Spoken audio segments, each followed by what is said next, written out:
Let's go to Cora Henderson over in Pitt and Frank Attorneys LLC. Olivia writes that her neighbor regularly flies a drone over her backyard while her kids are playing.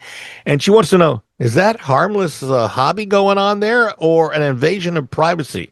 What rights does a homeowner have if a drone is hovering over your head?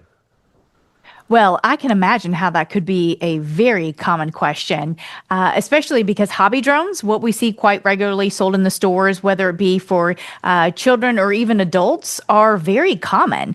Most of them, or at least in my experience with having had 4 children, they hook up to your phones. So they have recording capabilities, picture capabilities, and these are just the hobby drones. It could be something more than that, depending on our caller's specific fact pattern. But I can see how there could be some privacy concerns there. So where do we start with that? First and foremost, sometimes we like to hit the easy button. What kind of relationship do you have with a neighbor? If it's something where you feel comfortable maybe broaching that subject, never hesitate to have that open communication if that relationship is there to have that candid conversation and address those concerns and maybe get those specific details or explain your preferences and hope that that is respected.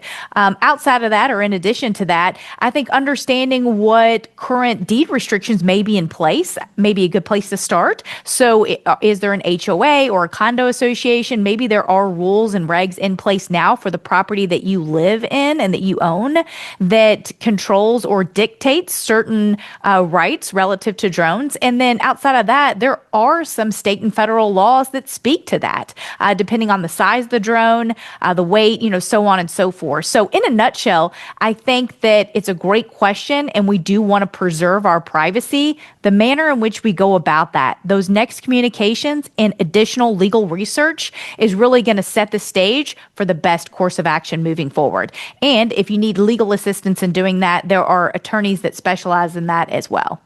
And don't shoot the drone down. Don't take a gun out. No. I've heard people say that before. Really? You just don't want to do that, but yeah, right. Yeah. Right. Yeah. Yep. That could, what if you miss? Ooh. And what if it ricochets? And then you're where does a bullet land? Personal property. Yeah, it goes on and on. Sure.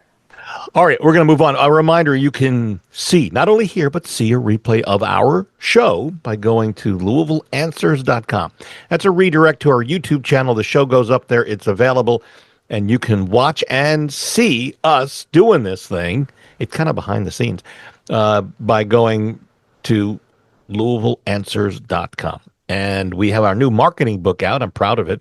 We're still refining it, but it's available. Send me an email if you want to know what the selling process is like. Send it to bob@WeSellLouisville.com, an email, and just put marketing book in the subject line. I'll send it back out to you.